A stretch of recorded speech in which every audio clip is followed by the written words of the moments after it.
ॐ सहनावतु सहनौ भुनक्तु सह वीर्यङ्करवावहै तेजस्विनावधीतमस्तु मा विद्विषावहै। ॐ शान्ति शान्ति शान्तिः। ॐ पूर्णमदः पूर्णमिदं पूर्णात् पूर्णमुदच्यते पूर्णस्य पूर्णमादाय पूर्णमेवावशिष्यते। ॐ शान्ति शान्ति शान्तिः। श्रुतिस्मृतिपुराणानाम् आलयं करुणालयं नमामि भगवत्पादं शङ्करं लोकशङ्करं शङ्करं शङ्कराचार्यं केशवं बादरायणं सूत्रभाष्यकृतौ वन्दे भगवन्तौ पुनः पुनः। ईश्वरो गुरुरात्मेति मूर्तिभेदविभागिने व्योमवद्व्याप्तदेहाय दक्षिणामूर्तये नमः। ॐ पार्थाय प्रतिबोधितां भगवता नारायणेन स्वयं व्यासेन ग्रथितां पुराणमुनिना मध्ये महाभारतम् अद्वैतामृतवर्षिणीं भगवतीम् अष्टादशाध्यायिनीम् अम्ब त्वामनुसन्दधामि भगवद्गीते भवद्वेषिणीम्। यं ब्रह्मा वरुणेन्द्ररुद्र स्तुन्वन्ति दिव्यैस्तवैः वेदैः साङ्गपदक्रमोपनिषदैः गायन्ति यं सामगाः ध्यानावस्थिततद्गतेन मनसा पश्यन्ति यं योगिनः यस्यान्तं न विदुःसुरासुरगणाः देवाय तस्मै नमः।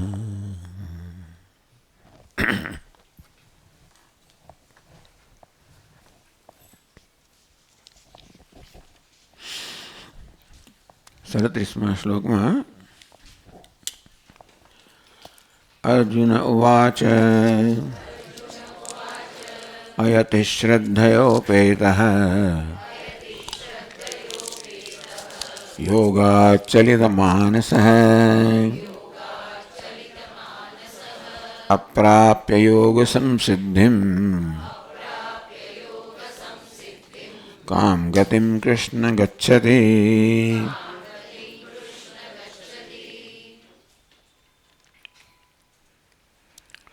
अयति એટલે અપ્રયત્નવાન યોગ માર્ગે એટલે અલ્પ પ્રયત્નવાન જેનો યોગમાં અર્થાત જ્ઞાન નિષ્ઠામાં પ્રયત્ન પૂરતો નથી અર્થાત જે જ્ઞાન નિષ્ઠા પ્રાપ્ત કરી શક્યા નથી અર્થાત જે મોક્ષ પ્રાપ્ત નથી કરી શકે એવો યોગી શ્રદ્ધયોપેતઃ શ્રદ્ધા ધરાવનાર છે માટે જ એણે આ પ્રકારે અનેક આ સંન્યાસનો માર્ગ છે એટલે કે યોગનો માર્ગ આ ટૂંકમાં એણે પોતાની જાતને મોક્ષ માટે સમર્પિત કરી છે બીજું કોઈ પ્રકારને હવે એને પ્રયોજન રહ્યું નથી એને માની લઈએ કે આ સંન્યાસનું વર્ણન છે. યોગાચલિત માનસ આ પ્રયત્ન દરમિયાન મૃત્યુનું જીવન છીનવી લે તેથી એણે યોગમાં એટલે કે જ્ઞાનમાં નિષ્ઠા પ્રાપ્ત નથી કરી મનનું ચલાયમાન થઈ ગયું મૃત્યુ સમયે કામ ગતિમ અપ્રાપ્ય યોગ સંસિદ્ધિમ યોગની સિદ્ધિ અર્થાત મોક્ષ પ્રાપ્ત કર્યા વગર આ પ્રકારે મૃત્યુ પામે તો શું ગતિ થાય.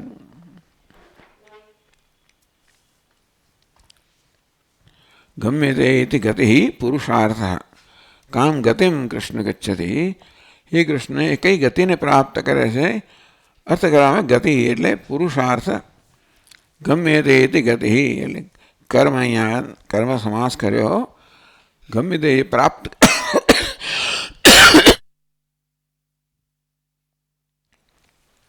ગમે તે જે પ્રાપ્ત કરવામાં આવે છે એને ગતિ કહેવામાં આવી. તો એક તો સામાન્ય પ્રશ્ન અંતર્ભાવ્ય વિશેષ પ્રશ્નો દ્રષ્ટવ્ય કે કામ ગતિમ કૃષ્ણ ગચ્છતિ, એ ભગવાન કઈ ગતિને પ્રાપ્ત કરે છે, અર્થાત એ પોતાના પુરુષાર્થને સિદ્ધ કરે છે કે નહીં.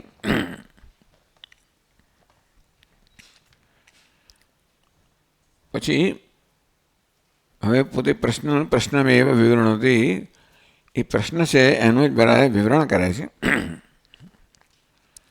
કચ્છિન્નો ભય વિભ્રષ્ટ છિન્ના ભ્રમિવ નશ્યતિ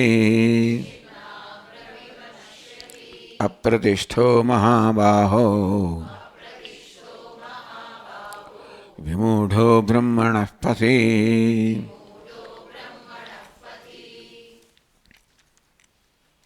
કચ્છિત કિમ શું ઉભય વિભ્રષ્ટ એ કર્મ માર્ગથી ભ્રષ્ટ થઈ ગયો, કારણ કે એણે કર્મનો ત્યાગ કર્યો છે અને મોક્ષ પ્રાપ્ત નથી કર્યો.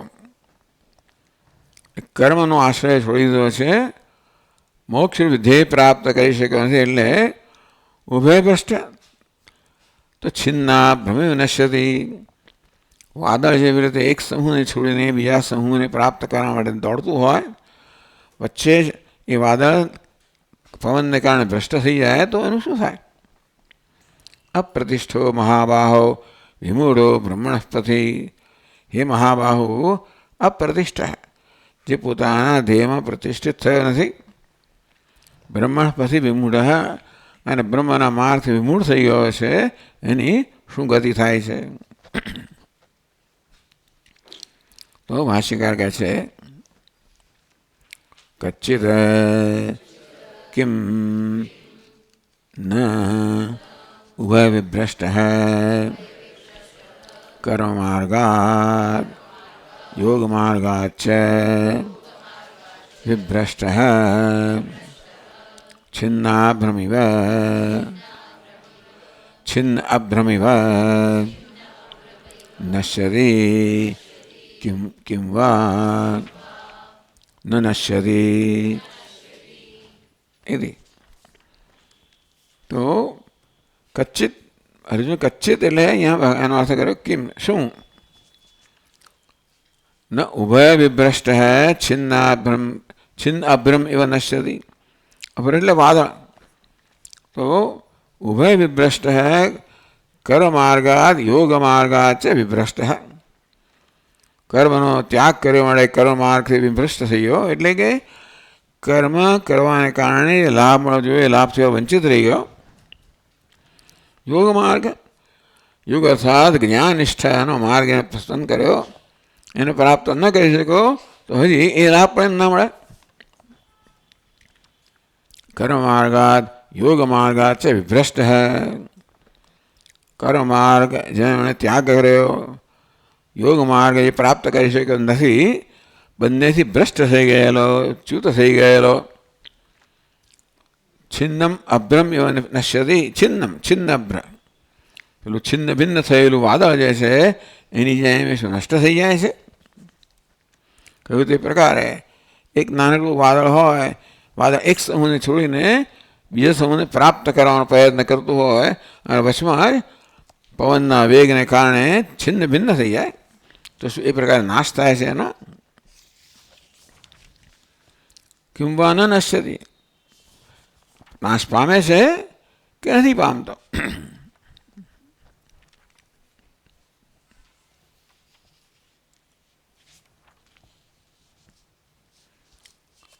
अप्रतिष्ठ निराश्रय हे महाबाहो विमूढ़ विमूढ़ सन् ब्रह्मणः पथि ब्रह्म प्राप्ति मार्गे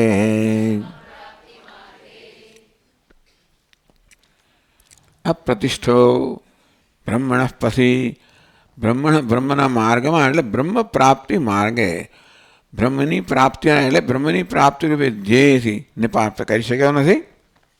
એ મહાબાહુ એટલે નિરાશ્રય, એને કર્મનો પણ આશ્રય રહ્યો નથી, મોક્ષનો પણ આશ્રય પ્રાપ્ત કરી શક્યો નથી, એટલે નિરાશ્રય છે, ભયભ્રષ્ટ. તો શું થશે એનું? શું એ નાશ પામશે? અર્થાત એણે કરેલું કાલો ધૂળો મળી જશે? શું થશે?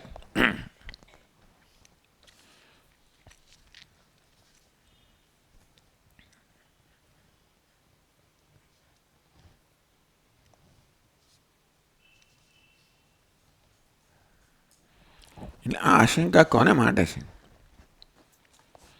નહીં કર્મિણમ પ્રતિ ઇયમ આશંકા યુક્તા, જેણે કર્મ માર્ગનો ત્યાગ કર્યો છે. એટલે કે આ પ્રશ્ન છે એ કર્મનું અનુષ્ઠાન કરનાર કે કર્મનો આશ્રય લેનાર માટે નથી. એ તો નક્કી થઈ ગયું, કારણ કે એણે કર્મનો ત્યાગ કર્યો છે.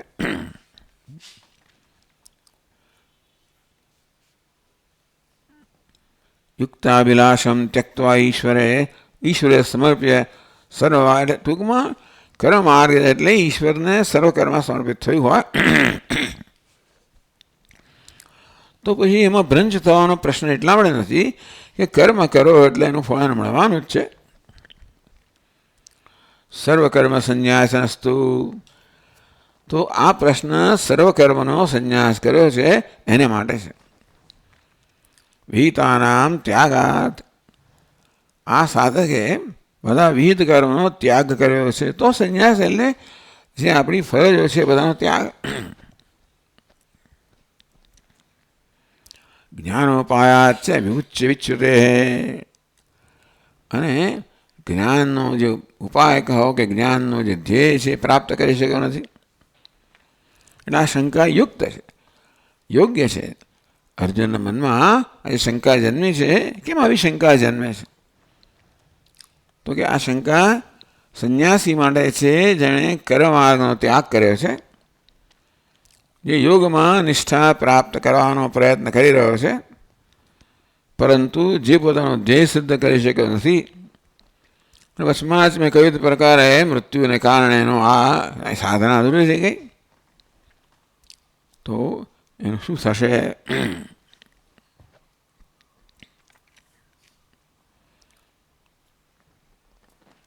તો 39માં શ્લોકમાં કહે છે, એતન્મે સંશયં કૃષ્ણ છેત્તુમર્હત્ય શેષતઃ ત્વદન્ય સંશયસ્યાસ્ય છેત્તા ન હ્યુપપદ્યતે.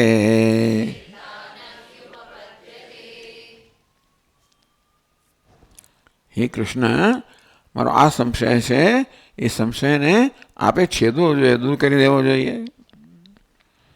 ત્વદન્ય, અને આપના સિવાય બીજું કોઈ આ સંશય દૂર કરી શકે એવું મને જણાતું નથી. કારણ કે જેને આ લોક અને પરલોક બંનેનું જ્ઞાન હોય. આ પ્રશ્ન કોના વિશે કરવામાં આવ્યો છે?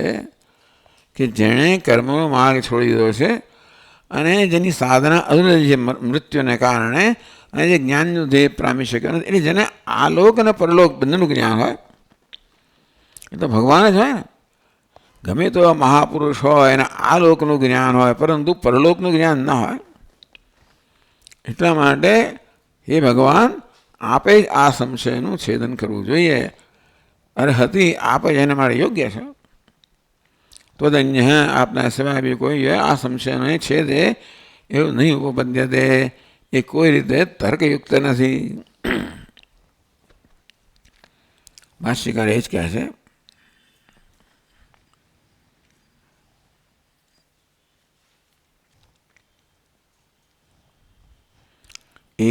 એતન્મે મમ સંશયં કૃષ્ણ છેત્તુમ અપનેતુમ અર્હસી અશેષતઃ. ભગવાન, આપ મારા સંશય છે એ અશેષતઃ સર્વ રીતે આ સંશયનો છેદવો જોઈએ, અથવા આપનો ઉત્તર એવો જોઈએ જેથી મારા મનમાં આ વિશે કોઈ પ્રકારનો સંશય ના રહે.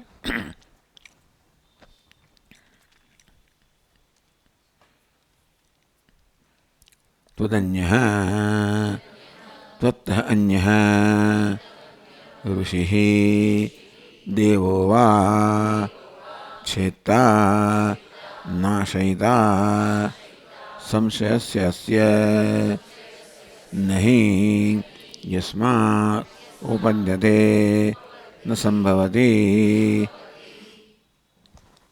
અતઃ ત્વમેવ છેત્તુમર્હતિ ઇત્યર્થઃ. તો પ્રશ્ન કે ભગવાન કે સારું, મત અન્ય કશિ ઋષિ વા દેવો વા ત્વદીયમ શસ્ય ચેત્સતિ.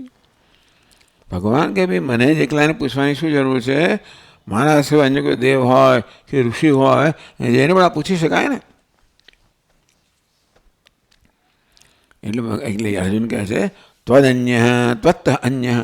ત્વદ સમાસ ત્વદન્ય સમાસ ત્વત્તઃ અન્ય આપનાથી અન્ય. ઋષિ કોણ? ઋષિ દેવો વા આપના સિવાય કોઈ ઋષિ હોય કોઈ દેવતા હોય. ચેત્તા નાશયિતા અસ્ય સંશયસ્ય આ સંશયનો નાશ કરનાર ભગવાન આપના સિવાય બીજું કોઈ હોય હું જોઈ શકતો નથી. યસ્માत् ન ઉપપદ્યતે ન સંભવતી. એ તો કહે છે ભગવાન આપના સિવાય આ સંશયો નાશ કરે એવી કોઈ સંભાવના જ નથી. આપ જ એવા છો જે આ સંશયનો નાશ કરે કે આ યોગીની એના મૃત્યુ પછી શું ગતિ થશે એવું તો કોઈ પણ ન જાણતું હોય, આપ જ જાણતા હો. માટે આપ જ આ સંશયનો નાશ કરવા માટે યોગ્ય છો. અતઃ ત્વમેવ છેત્તુમ અર્હસી. મારે ભગવાન આપે જ આ સંશયનો નાશ કરવો જોઈએ, સંશયને છેદવો જોઈએ. એટલે અર્જુને થોડોક આગ્રહપૂર્વક કહ્યું, કદાચ ભગવાન કહે કે ભાઈ તું મને નહીં બીજાને પૂછ તો બીજું કોઈ છે જ નહીં આપના સિવાય જેને આ લોક અને પરલોકનું પણ જ્ઞાન હોય.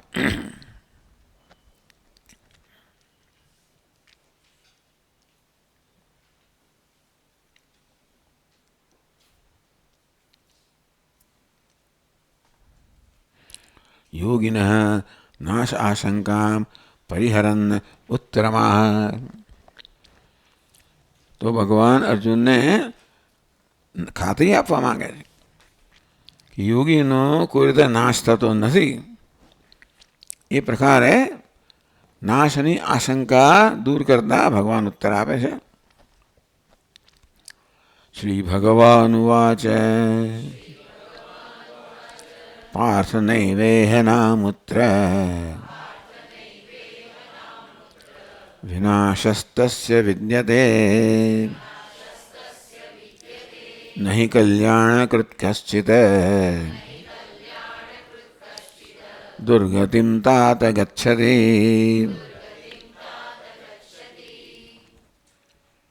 ભગવાન वो प्रसिद्ध वाक्य है पार्थ नैवेह नामुत्र विनाशस्तस्य विद्यते. हे पार्थ नैवेह नामुत्र આ લોકમાં પરલોકમાં યોગીનો કોઈ નાશ સંભવતી નથી, નાશ થવા નથી થતો. કેમ? નહીં કલ્યાણ કશ્ચિત. જેણે કલ્યાણ એટલે કે સત્કર્મ કલ્યાણકૃત જેણે કલ્યાણનો માર્ગ અપનાવેલો છે, મોક્ષ માર્ગ અપનાવેલો છે એની દુર્ગતિ ક્યારેય પણ ન થાય, એનો વિનાશ ન થાય એટલે કે દુર્ગતિ ન થાય, એનું પતન ના થાય. ભાષ્યકાર કહે છે હે પાર્થ નૈવેહ લોકે ન અમુત્ર પરસ્મિન વા લોકે વિનાશસ્તસ્ય વિદ્યતે નાસ્તિ નાશો નામ પૂર્વસ્માદ હીનજન્મ પ્રાપ્તિ સહ યોગભ્રષ્ટસ્ય નાસ્તિ. हे पार्थ एवह न मूत्र तस्य विनाश विद्यते। અહીં અર્થાત આ લોકમાં અમૂત્ર પરલોકમાં એનો વિનાશ નથી થતો, અર્થાત એ ક્યારેય એનું પતન થતું નથી. જે સ્થિતિમાં છે એ સ્થિતિ ક્યારેય પણ ભ્રષ્ટ થતો નથી, પતિત થતો નથી. જે આ જન્મમાં એણે સિદ્ધ કર્યું છે એ એની પાસે જ રહે છે અને આગળ જ વધે છે. એટલે આ શ્લોક બહુ મહત્વની એટલા બની જાય છે, એટલા માટે કે બધા લોકોને, બધા સાધકોને આવો પ્રશ્ન જન્મે તો બધાને આશ્વાસન પ્રાપ્ત થાય કે ક્યારેય કોઈનો નાશ કે પતન થતું નથી. મોક્ષ માર્ગ કહો, આધ્યાત્મિક માર્ગ કહો, આત્મ વિકાસનો માર્ગ કહો, આત્મોન્નતિનો માર્ગ કહો, એ માર્ગ અપનાવ્યો છે એ પ્રયત્નમાં જે સમર્પિત છે તો ભગવાન કહે છે કે ભગવાનની સાથે છે, અંતેથી ક્યારેય પણ એનું પતન થતું નથી. એનો નાશ નથી એટલે શું? તો ભાષ્યકાર કહે છે નાશો નામ પૂર્વસ્માદ હીન જન્મ પ્રાપ્તિ ન યોગ ભ્રષ્ટસ્ય નાસ્તિ સયોગ ભ્રષ્ટસ્ય નાસ્તિ. નાશો નામ, નાશ કોને કહેવાય? પૂર્વસ્માદ હીન જન્મ પ્રાપ્તિ. પહેલાં કરતાં હીન એટલે ઉતરતા જન્મની પ્રાપ્તિ. આ તો બધા આપણે સ્વીકારીએ છીએ કે ભાઈ પૂર્વજન્મ છે, પુનર્જન્મ છે. આ બધું 8મા અધ્યાયમાં ભગવાન સ્પષ્ટ કરશે કે મનુષ્યની ગતિ કેવી થાય છે. મૃત્યુ વખતે એનો જે છેલ્લી વૃત્તિ એનામાં હોય છે એ પ્રકારે એની ગતિ થાય છે. આવી વસ્તુ દુનિયાના બીજા કોઈ ગ્રંથમાં હોય ના છે, કારણ બીજો કોઈ પુનર્જન્મ સ્વીકારતું જ નથી, જરૂર જોતું નથી. એટલે બીજા બધામાં આટલું જ જન્મે છે, અને પહેલાં એ કશું નહોતું ને પછી એ કશું નથી. એમના ગ્રંથોમાં કે શાસ્ત્રમાં એવું કંઈ વર્ણન નથી કે ભાઈ પૂર્વજન્મ હતો અને પુનર્જન્મ છે. એટલે આ આપણા વૈદિક ધર્મ સિવાયના, એટલે અહીંયા જે વૈદિક ધર્મ એટલે બૌદ્ધ ધર્મ, જૈન ધર્મ વગેરે, શીખ ધર્મ પણ આવી જાય, એ સિવાય એટલે ભારતમાં જેનો ઉદ્ભવ થયો એવા ધર્મ સંપ્રદાય સિવાય વિદેશમાં જેનો ઉદ્ભવ થયો કોઈ સંપ્રદાયવાળા કોઈ પુનર્જન્મ કર્મનું સિદ્ધાંત એ લોકો કર્મનો ખ્યાલ જ નથી સ્વીકારતા, ખ્યાલ જ નથી. આપણો આ સિદ્ધાંત કર્મ પર આધારિત છે કે જે કર્મ કરવામાં આવે એ પોતાનું ફળ આપીને જ રહે. જો આ જન્મમાં ફળ પ્રાપ્ત ન થાય તો ભવિષ્યના જન્મે પ્રાપ્ત થાય. અરે સેંકડો જન્મ થાય ને અનેક કલ્પ થાય તો એ પણ કરેલું કર્મ છે એ ફળ આપ્યા વગર ન રહે. એટલે કારણ હોય ત્યાં કાર્ય હોવાનું જ છે. આ બહુ દ્રઢ સિદ્ધાંત છે. અને તેથી પુનર્જન્મ એનો થશે જ, ભગવાન આગળ કહેશે. પણ એક સૂત્ર આપ્યો ભગવાન, નહીં કલ્યાણ કૃત કશ્ચિત દુર્ગતિમ તાત ગચ્છતિ.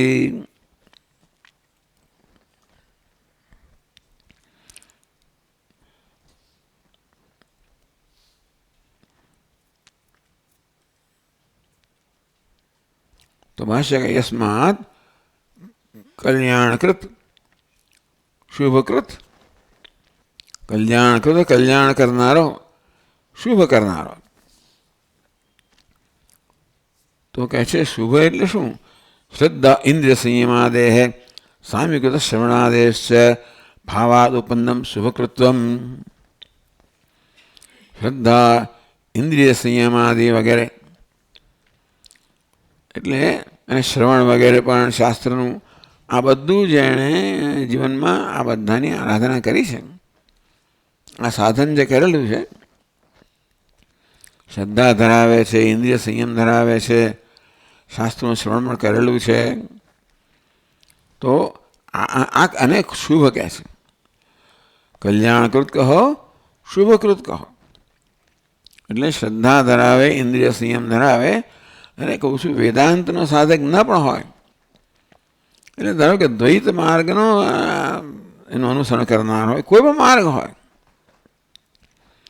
જ્યાં શ્રદ્ધા છે, ઇન્દ્રિય સંયમ છે, અને જ્યાં કોઈ પ્રકારની સાધના છે, જ્યાં ઈશ્વરની આરાધના છે એક અથવા બીજા રૂપમાં, એટલે માત્ર વેદાંતની કોઈ પણ જગ્યાએ કશી પણ સાધના કરનાર દુનિયામાં ક્યાંય પણ,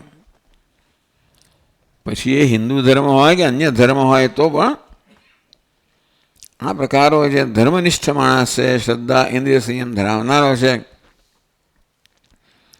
સત્કર્મ કરનારો છે, એનો ક્યારેય પણ નાશ એટલે વિનાશ થતો નથી, એનું પતન થતું નથી.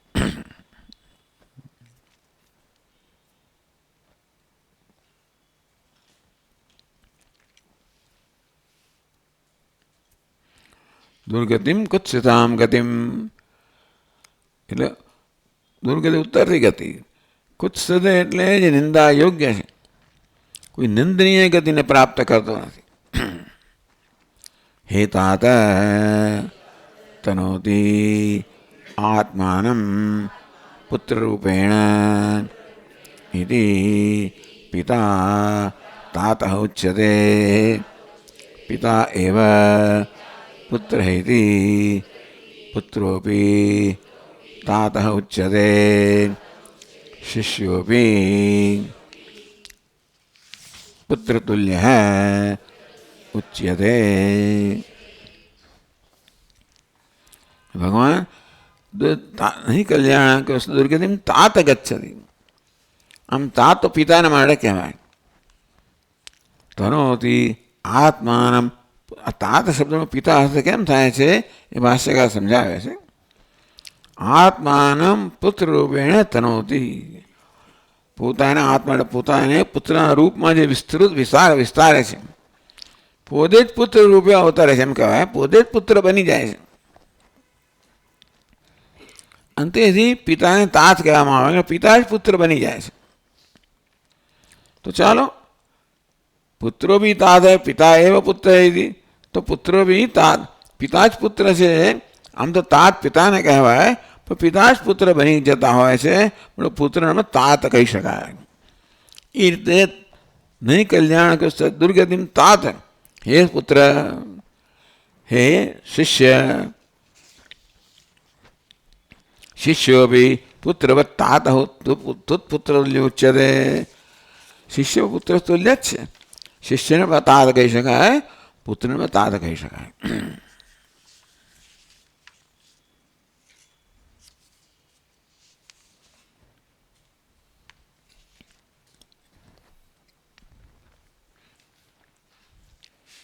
तात यदि कथम पुत्रस्य पुत्रस्थानीयस्य प्राणिः शिष्य संबोध्यते, पितु एव तात शब्दात અહીં પ્રશ્ન કરવામાં આવે, તાત તો હંમેશા પિતાને જ કહેવામાં આવે, તો પોતાના પુત્રને તાત કેવી રીતે કહેવાય? અને શિષ્ય પણ પુત્ર સ્થાને જ છે, માટે શિષ્યનો તાત કેવી રીતે કહેવાય? એટલે ભાષ્ય પિતા છે એ પુત્ર રૂપે શિષ્ય રૂપે જન્મ અવતારતા હોય છે.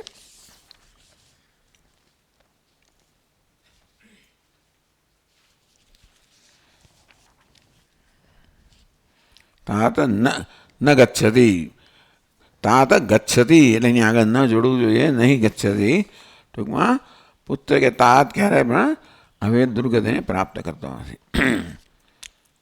તો શું થાય છે? કહે છે કિંતુ અસ્ય ભવતી, કિંતુ જો એ તાત છે, પુત્ર છે, એની ક્યારેય પણ દુર્ગતિ ન થતી હોય તો કેમ, તો શું કઈ ગતિ થાય છે? આપણે કિંતુ એટલે કિંતુ અસ્ય ભવતી, જો એ અહીં દુર્ગતિ ના થાય તો પછી શું થાય છે? 41મા શ્લોકમાં કહે છે પ્રાપ્ય પુણ્યકૃતાન લોકાન ઉષિત્વા શાશ્વતી સમાહ શુચીનામ શ્રીમતાંગે યોગભ્રષ્ટો વિજાયતે.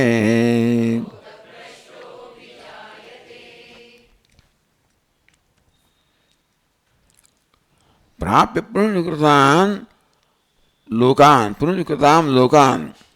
પુણ્યકૃત એટલે પુણ્યશાળી. પુણ્યશાળી લોકો જે પ્રકારની ગતિ પ્રાપ્ત કરે એવી ગતિના પ્રાપ્ત કરે. ટૂંકમાં આ યોગ માર્ગનું કે જ્ઞાન માર્ગનું અનુસરણ કરવું એ મહાન પુણ્યનું કાર્ય છે. માટે એણે પેલું બીજું ધ્યેય ન સિદ્ધ કર્યું તો પણ પુણ્યશાળી લોકો જે પ્રકારની ગતિ પ્રાપ્ત કરે એ પહેલાં એ ગતિ પ્રાપ્ત કરે છે. પ્રાપ્ય ઉષિત્વા શાશ્વતી સમાહ. ખૂબ બધા દીર્ઘ ઘણે અનેક વર્ષ સુધી, અસંખ્ય વર્ષ સુધી ત્યાં સ્વર્ગમાં નિવાસ કરે છે. એમ કારણ કે એટલું બધું પુણ્ય એણે એકત્રિત કર્યું છે આ માર્ગનું અનુસરણ કરવા દ્વારા. અને કહ્યું ને કે ઇન્દ્રિય સંયમ છે, આ બધાને કારણે એથી એણે ઘણું જ બધું વૈરાગ્ય, ઇન્દ્રિય સંયમને કારણે એણે ઘણું જ પુણ્ય એકત્રિત કરેલું છે. અને તેથી ચાલો પહેલાં પુણ્યની અને પુણ્ય એકત્રિત કર્યું છે એનું ફળ મળે છે. એના પરિણામે એ બહુ પુણ્ય કરનારા લોકોમાં એવા લોકને પ્રાપ્ત કરે છે. ઉષિત્વા શાશ્વતી સમાહ. ખૂબ દીર્ઘકાળ સુધી ત્યાં એ લોકમાં નિવાસ કરીને શુચિનામ શ્રીમતામ ગેહે. શુચિનામ પુણ્યશાળી, શ્રીમતામ શ્રીમાન એવા કુટુંબની અંદર યોગમાંથી ભ્રષ્ટ થયેલો છે એ આવા કુળમાં જન્મ લે છે.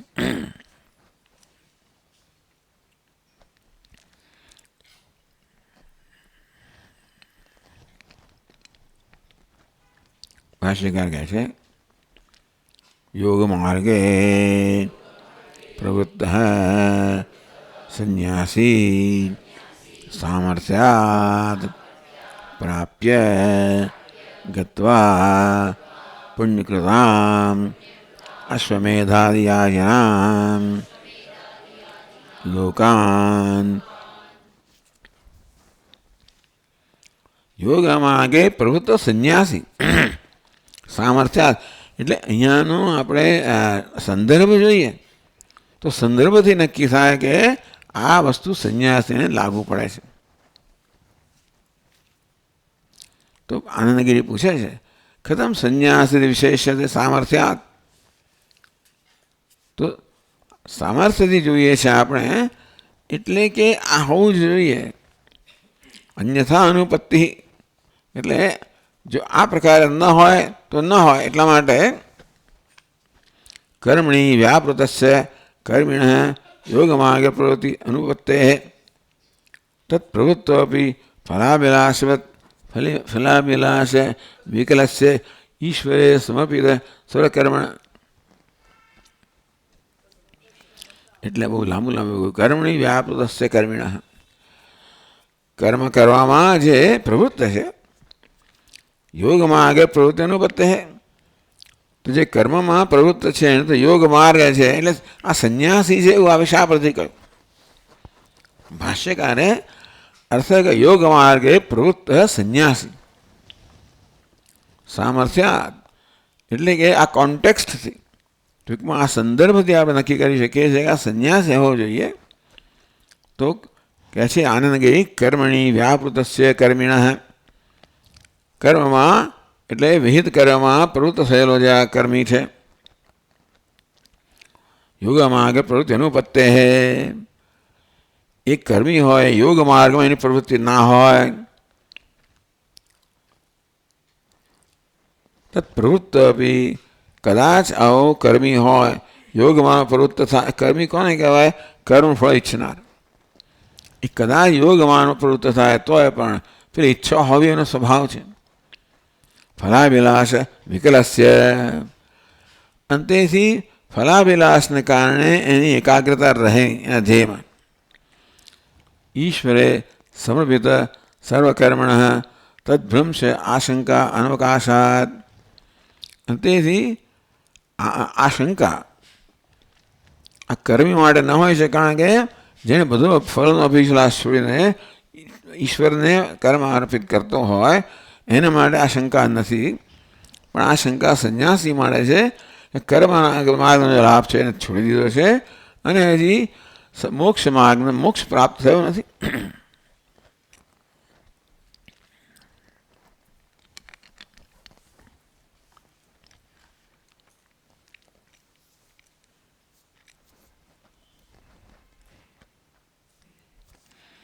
એટલે ભાષ્ય કહે છે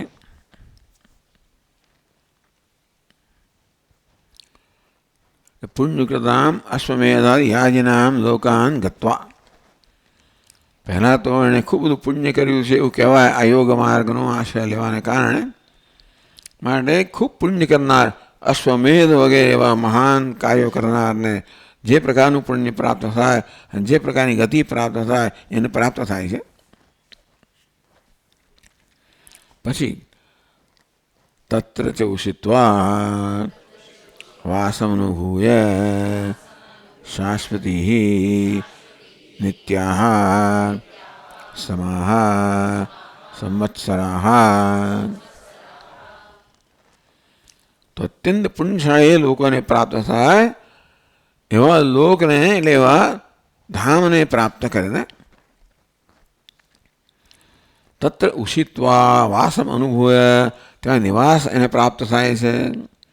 શાશ્વતી સમાહ નિત્ય એટલે સમાહ એટલે કે સંવત્સરાઃ ટૂંકમાં ખૂબ દીર્ઘકાળ સુધી એને ત્યાં આગળ નિવાસ પ્રાપ્ત થાય છે. એ લોકના સુખને અનુભવે છે. તદ્ભોગક્ષય સમજાવે છે કે આવું કોને છે કે આ સાધના કરતાં કરતાં હજી પણ એના મનમાં કે કર્મફળની આસક્તિ રહી ગઈ હોય એને કારણે આ બધી સાધનાને કારણે કર્મનું ફળ ભોગવે છે. એ પૂરું કર્યા પછી એ આગળ વધશે. એટલે મનમાં કર્મફળની કે ભોગની આસક્તિ હોય એ સાધક માટે એક વિઘ્ન બની જાય છે. કારણ કે આસક્તિ પૂરી થયા પછી આગળ વધાય. જેમ ભગવાન કહે વિભીષણને ભાઈ તે પહેલાં ઈચ્છા કરેલી કે અમારે રાજ તો તને રાજ મળશે, પેલું માન નથી જોયું હતું પણ હવે મળશે જ. ધ્રુવનું પણ એવું હતું. એ નીકળ્યો ત્યારે નક્કી કર્યું હું પેલો ફલાણો લોક પ્રાપ્ત કરીશ. પછી આ બધું કર્યા પછી કે મને હવે તે એકવાર ઈચ્છા કરે ને તને મળશે જ. ઈચ્છા એ ના કરવી. એટલા માટે ઈચ્છા કરીએ ને કે પૂરી થઈ જાય તો પછી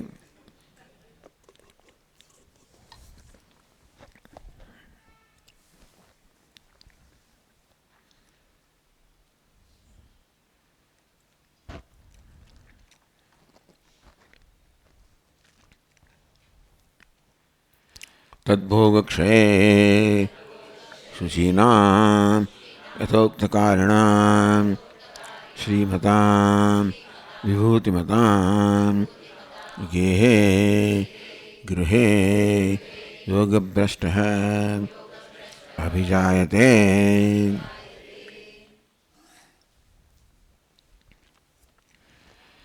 ત્યાં આવા પહેલાં તો પુણ્યશાળીના જે લોક હોય એવા ધામને પ્રાપ્ત કરે. સ્વર્ગ એટલે ભૂહુ ભૂહો સ્વ મહાજન બહુ બધા સ્વર્ગ છે. અને પુણ્યનું આપણે કેટલું પ્રાપ્ત કર્યું છે એને અનુસરીને આ બધા સ્વર્ગ પ્રાપ્ત થાય. પહેલાં તો એવું એને પ્રાપ્ત થશે. એ ધામ કે લોક પ્રાપ્ત કરીને દીર્ઘકાળ સુધી ત્યાં નિવાસ કરશે. તદ્ભોગક્ષય અને એ બધા પુણ્યનો એટલે કર્મભોગ થશે, ક્ષય થશે.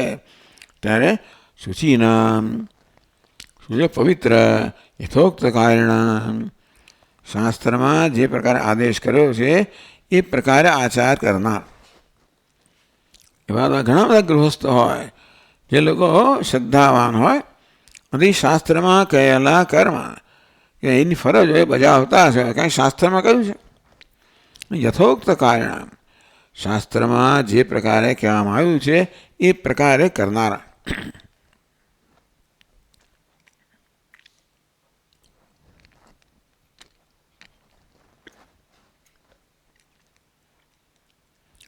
શ્રીમતામ વિભૂતિમતામ ગેહે ગૃહે યોગભ્રષ્ટો ત્યાં જન્મ થાય છે. એટલે કહે છે કે વૈરાગ્ય અભાવ વિવક્ષયા વિભૂતિમતામ ગૃહે.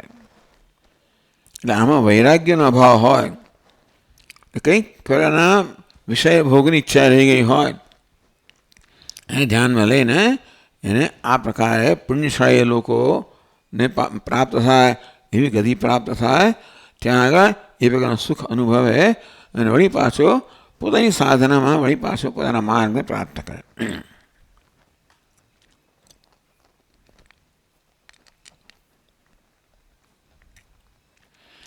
શ્રદ્ધા વૈરાગ્યાદિ કલ્યાણ આધિક્ય પક્ષાંતરમાં કલ્યાણ શ્રદ્ધા વૈરાગ્ય કરવામાં આવ્યો. શ્રદ્ધા ધરાવનાર અને વૈરાગ્ય ધરાવનાર. પેલામાં શ્રદ્ધા હતી, પેલો વૈરાગ્ય નહોતો. શ્રદ્ધા હતી પણ કંઈક ભોગની અભિલાષા હતી અને માટે એને એવા ભોગ પ્રાપ્ત થયા. પછી એની સાધના આગળ વધી. એ પ્રકારની ભોગની અભિલાષા જેને નથી એની સાધના સીધી જ ચાલતી હોય છે.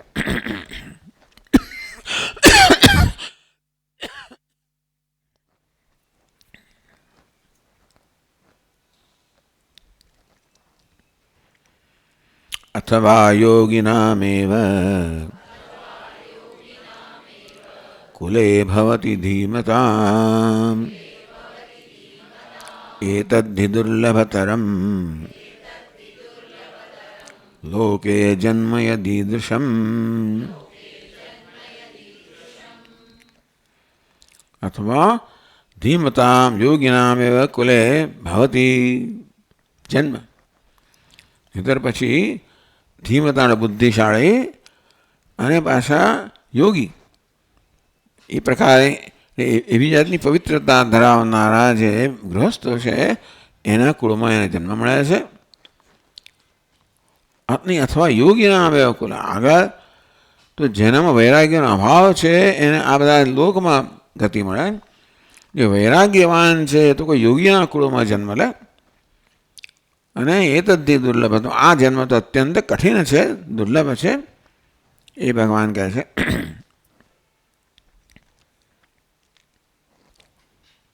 અથવા શ્રીમતામ કુલાદ અન્યસ્મિન યોગિનામેવ દરિદ્રાણામ કુલે ભવતી જાયતે ધીમતામ બુદ્ધિમતામ.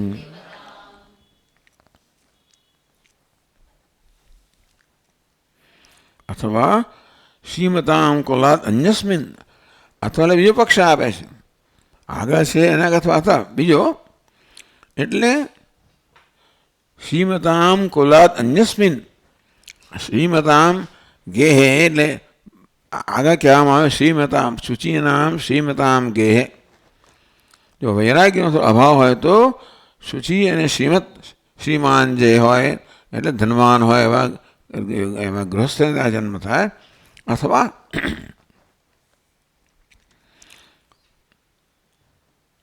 શ્રદ્ધા વૈરાગ્યાદિ કલ્યાણ આધિક્ય. પણ શ્રદ્ધા અને વૈરાગ્યનું આધિક્ય હોય જેનામાં એના માટે શ્રીમતામ કુલાદ અન્યસ્મિન યોગિનામેવ. એ તો યોગીના કુળમાં જન્મ પ્રાપ્ત કરે. દરિદ્રાણામ કુલે ભવતી. યોગીને અહીંયા દરિદ્ર ત્યાં જન્મ પ્રાપ્ત થાય. ધીમતામ બુદ્ધિમતામ.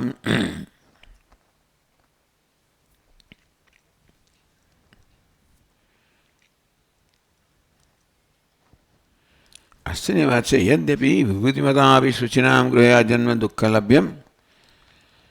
કે ભાઈ શુચિનામ એટલે હવે તો પવિત્ર હોય, વિભૂતિવાન હોય અને એમને ત્યાં જન્મ પ્રાપ્ત કરો કઠિન તો છે જ.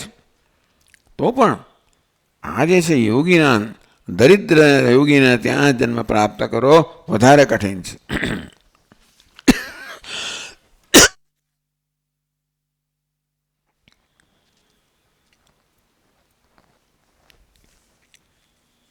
કારણ કે ત્યાં એને કોઈ પ્રકાર જ્યાં તમે શુચિના શ્રીમાન કુટુંબમાં જન્મ થાય, શ્રીમદ કુટુંબમાં જન્મ થાય તો બધા ભોગ પ્રાપ્ત થતા હોય એટલે શક્ય છે કે આ વ્યક્તિ કદાચ ભોગની અંદર ફસાઈ જાય. જ્યારે દરિદ્ર કુટુંબમાં જન્મ થાય તો એને ભોગ મળવાનો જ નથી. અને વૈરાગ્ય છે ભોગ મળવાનો નથી અને માટે એ ભોગની અંદર ફસાઈ જાય એવી સંભાવના નથી. એ દ્રષ્ટિએ અથવા આ બીજો જન્મ છે એને વધારે ઈચ્છનીય માનવામાં આવે છે.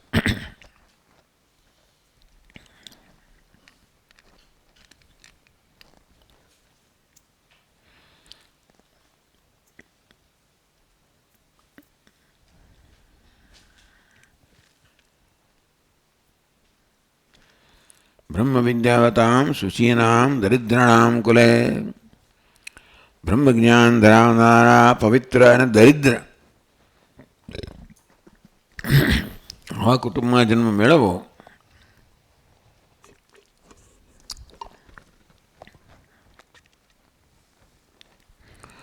દુર્લભાદપી દુર્લભમ. એ જન્મ તો દુર્લભ કરતાં પણ દુર્લભ છે. કેમ? પ્રમાદ કારણ અભાવાદ. જ્યાં તમને ભોગ પ્રાપ્ત થતા નથી, જે કુટુંબમાં જન્મ્યા છે યોગીનું કુટુંબ છે, પણ એ પ્રકારના સંસ્કાર તમને પ્રાપ્ત થયા છે જ્યાં તમારા મનને કોઈ પ્રકારે બહિર્મુખ થવાની સંભાવના નથી. એટલે પ્રમાદ કારણ કોઈ પ્રમાદ થવાની સંભાવના નથી.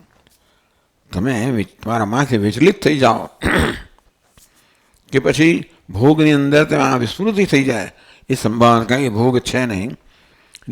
એ જન્મને ભગવાને વધારે ચડિયાતો માન્યો છે.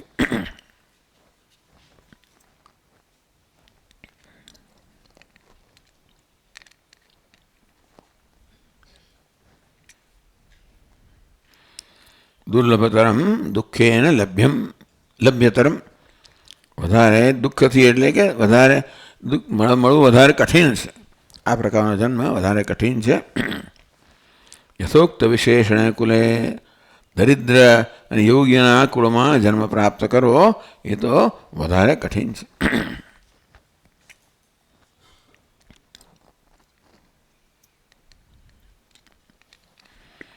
યદ્યપિ વિભૂતિમતામ આવે શુચિનામ ગૃહે જન્મ દુઃખ લભ્યમ. કે કોઈ શુચિનામ પવિત્ર અને શ્રીમાન ઘરમાં કુળમાં પ્રાપ્ત થવો એ પણ અત્યંત કઠિન છે. તો એના કરતાં વધારે કઠિન છે કોઈ ગરીબને ત્યાં અને યોગીને ત્યાં જન્મ પ્રાપ્ત કરવો. એટલે આપણા સ્વામીજીને ભિક્ષા માટે ગયેલા માતાજીને ઘરે બહુ વર્ષો પહેલાં. મેં કહું સ્વામીજીને કે ભાઈ કે આ તો દરિદ્ર બ્રાહ્મણ છે. ભાઈ બ્રાહ્મણ એટલે દરિદ્ર. મેં કહ્યું કે બ્રાહ્મણ એટલે દરિદ્ર જ હોય તો એ બ્રાહ્મણ એવો જ હોય. એટલે આ પ્રકારની ટૂંકમાં જે આવી જાતના એમની પાસે એમનામાં એવી આવડત હોય નહીં બધું કંઈ ધન સંચય કરવાની ના બધી. એટલે એ બિચારા મહેનત મજૂરી કરતા હોય, સેવા કરતા હોય અને ભગવાનની આરાધના કરતા હોય.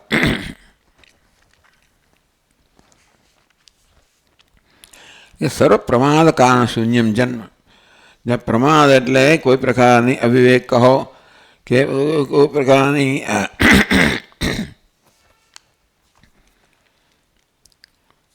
કોઈ ભૂલ થવાની સંભાવના કહો એવી સંભાવના જ નહીં ત્યાં આગળ.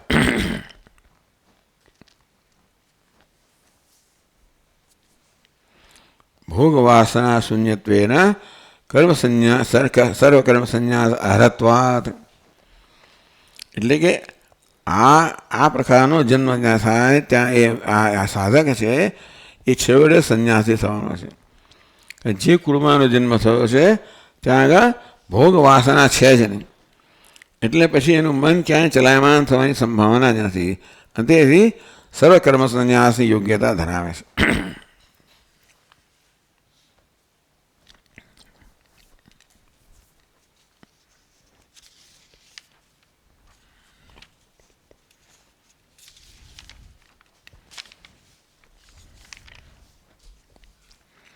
ચલો 43મો શ્લોક પણ કરી લઈએ.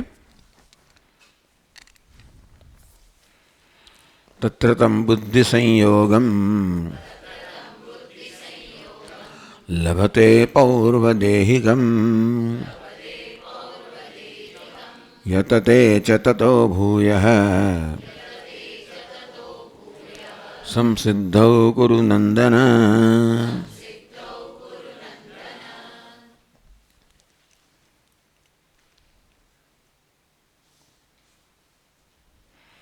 અહીંયા કહે છે મધુસૂદનજી, હે કુરુનંદન, તવાપી શુચીનામ શ્રીમતામ કુલે યોગભ્રષ્ટ જન્મ જાતમેથી. એ અર્જુનનો જન્મ એવો જ છે ને. શુચીનામ શ્રીમતામ કુલે અને યોગભ્રષ્ટ જન્મ પ્રાપ્ત થયો છે. એટલે પૂર્વવાસના વસાદ અનાયાસેન એવ જ્ઞાન લાભ ભવિષ્યતિ. તારી પૂર્વની વાસનાને કારણે મહાન પ્રયત્ન વગર તને જ્ઞાન પ્રાપ્ત થશે.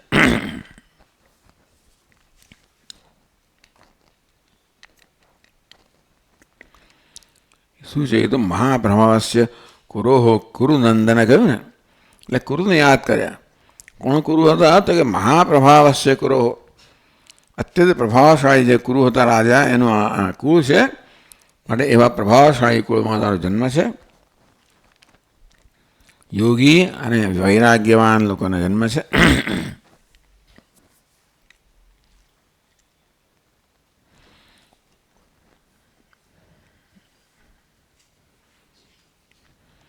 અયમ અર્થ ભગવદ વસિષ્ઠ વચને વ્યક્ત. યોગ વાસિષ્ઠમાં આ વસ્તુ કહેવામાં આવી છે. યથા શ્રીરામ ત્યાં કહે છે, એકામથ દ્વિતીયામ વા તૃતીયામ ભૂમિકામુત આરુરસ્ય મૃતસ્યાથ કીદૃશી ભગવાન ગતિ. પહેલી તો અહીંયા ભૂમિકા કહેવાય. પહેલી ભૂમિકા 7 ભૂમિકાઓ કહેવામાં આવી છે. એકામથ દ્વિતીયામ વા તૃતીયામ ભૂમિકામ ઉત. પહેલી ભૂમિકા, બીજી ભૂમિકા, ત્રીજી ભૂમિકામાં આરૂઢસ્ય મૃતસ્ય, આટલો આરૂઢ થયો હોય પોતાની સાધનાથી, કીદૃશી ભગવાન ગતિ, હે ભગવાન એની કયા પ્રકારની ગતિ થાય. શ્રી રામ વસિષ્ઠજીને સંબોધન કરે ભગવાન એની કેવી ગતિ થાય. પૂર્વમી સપ્તગત ભૂમય વ્યાખ્યાતા. તો 7 ભૂમિ કહેવામાં આવી, ભૂમિકા કહેવામાં આવી છે. તત્ર નિત્યાનિત્ય વસ્તુ વિવેક પૂર્વકાદ ઇહામૂત્રાત ફલો વૈરાગ્યાત શમદમ શ્રદ્ધાતિ તિતિક્ષા સર્વમ કર્મ સંન્યાસાદિ પુરસ્સર મુમુક્ષા. ટૂંકમાં સાધન ચતુષ્ટય પ્રાપ્ત થયું હોય એટલે વિવેક, વૈરાગ્ય, સમાધિ સર્ક સંપત્તિ, મુમુક્ષુત્વમ,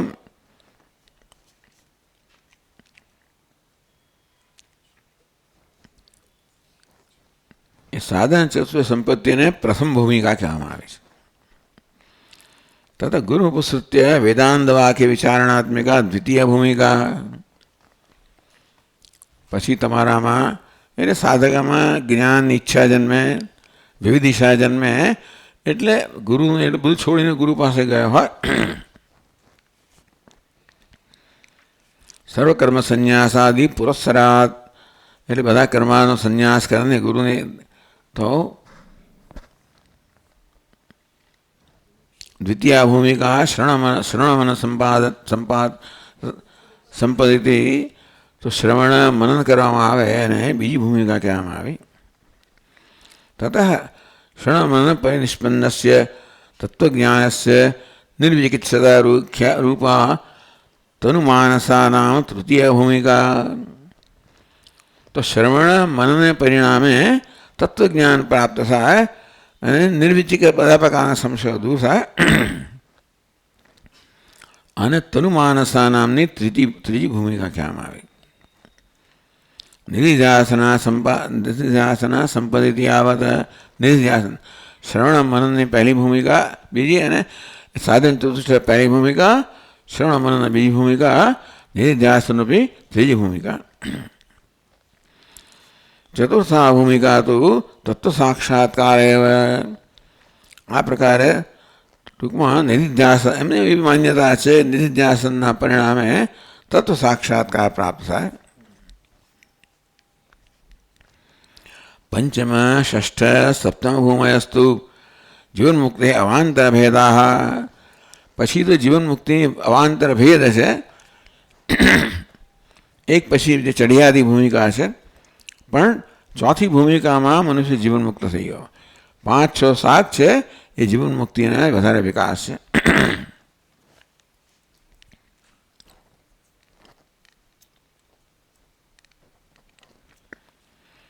અમારે ચતુર્થ ભૂમિ પ્રાપ્ત થયો છે, એટલે જ્ઞાન પ્રાપ્ત થયું છે. એને જીવન મુક્તિ અભાવ હોય તો પણ વિદેહી કૈવલ્યમ એવું કહેવામાં આવ્યું છે કે જીવન મુક્તિ પ્રાપ્ત થાય તો વિદેહી કૈવલ્ય મળે જ, પણ જીવન મુક્તિ પ્રાપ્ત ન થઈ હોય તો પણ વિદેહી કૈવલ્ય તો મળશે જ. આ આપણે એમાં જોયું જીવન મુક્તિ વિવેકમાં વિદ્યારણ્ય સ્વામીનો અભિપ્રાય.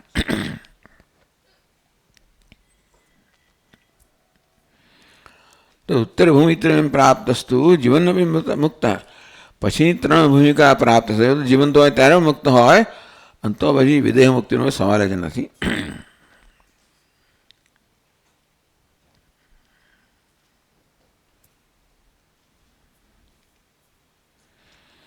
સાધનભૂત ભૂમિકા, પહેલા 3 ભૂમિકા છે એ સાધન છે, પછી આવ્યું નિર્ધ્યાસન, પછીની ભૂમિકાઓ છે સાધ્ય છે.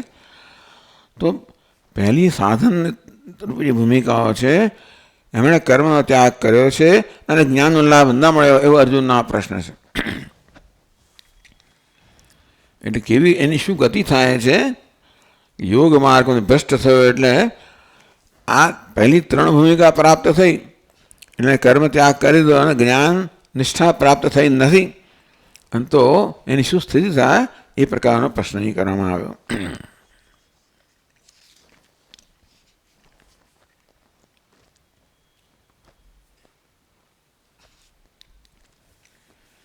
ઓમ પછી આપણે જોઈશું આગળ. ઓમ પૂર્ણમદ પૂર્ણમિદમ પૂર્ણાત પૂર્ણમુદચ્યતે પૂર્ણસ્ય પૂર્ણમાદાય પૂર્ણમેવાવશિષ્યતે. ઓમ શાંતિ શાંતિ શાંતિ. શંકરમ શંકરાચાર્યમ કેશવમ બાદરાયણમ સૂત્રભાષ્યકૃતૌ વંદે ભગવन्तૌ પુનઃ પુનઃ. ઈશ્વરો ગુરુરાત્મેતિ મૂર્તિભેદવિભાગિને વ્યોમવદ્વ્યાપ્તદેહાય દક્ષિણામૂર્તયે નમઃ. ઓમ શાંતિ શાંતિ. હરિ ઓમ. શ્રી ગુરુભ્યો નમઃ. હરિ ઓમ.